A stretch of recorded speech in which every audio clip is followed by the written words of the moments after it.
konsep dasar teori perencanaan pendidikan?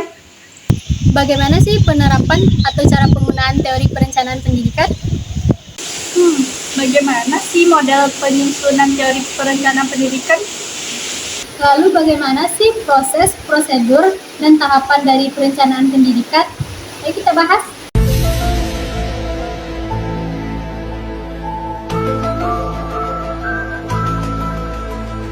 Yang pertama yaitu konsep dasar teori perencanaan pendidikan. Pendidikan adalah salah satu pilar terpenting dalam pengembangan suatu masyarakat dan negara sebagai alat untuk mentransfer pengetahuan, nilai-nilai, dan keterampilan dari satu generasi ke generasi berikutnya.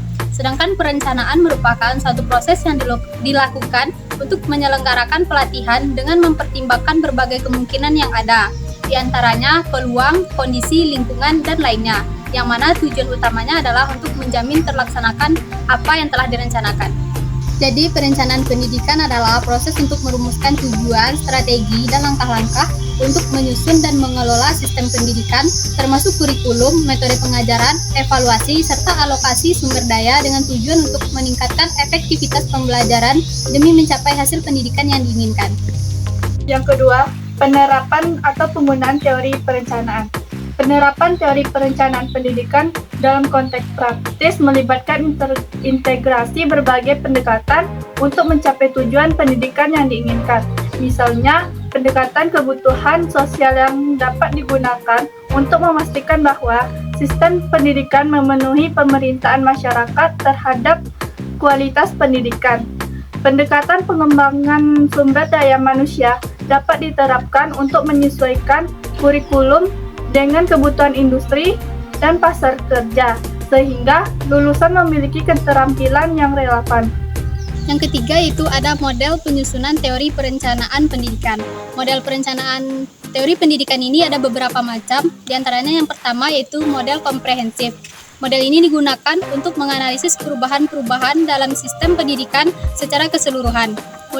Model ini berfungsi sebagai patokan dalam menjabarkan rencana-rencana yang lebih spesifik atau khusus ke arah tujuan yang lebih luas dan global.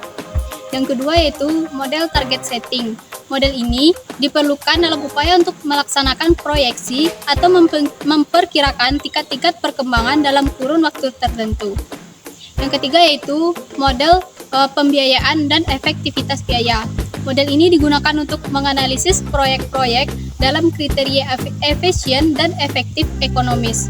Dengan model ini dapat diketahui proyek yang paling fleksibel memberikan suatu perbandingan yang paling baik di antara proyek-proyek yang menjadi alternatif penanggulangan masalah yang dihadapi. Yang terakhir yaitu model PPBS atau Planning, Programming, Budgeting System. Harry J. Hartley mengemukakan bahwa PPBS merupakan proses perencanaan yang komprehensif yang meliputi program budget sebagai komponen utamanya.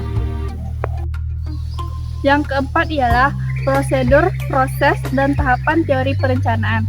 Ada beberapa proses atau tahapan teori perencanaan pendidikan.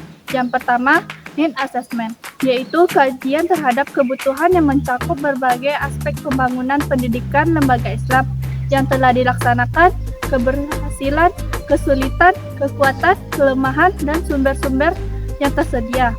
Sumber-sumber yang perlu disediakan, aspirasi masyarakat yang berkembang terhadap pendidikan, harapan, cita-cita yang merupakan dambaan masyarakat.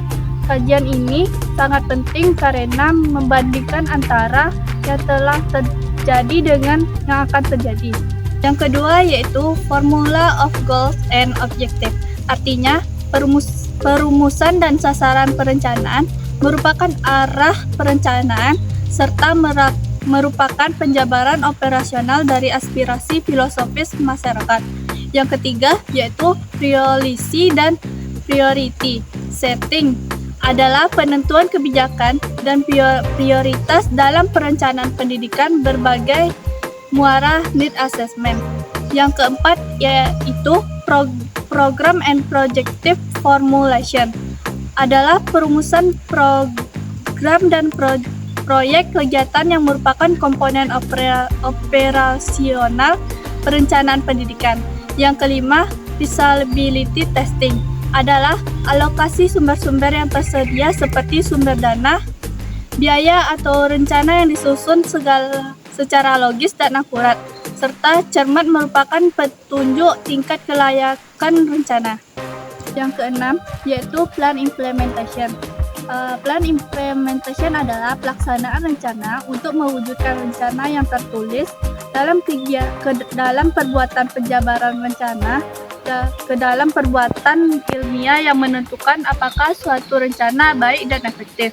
Yang ketujuh, evaluation and revision for future plan adalah kegiatan untuk menilai tingkat keberhasilan pelaksanaan rencana yang merupakan umpan balik untuk merevisi dan mengadakan penyesuaian rencana untuk periode rencana berikutnya.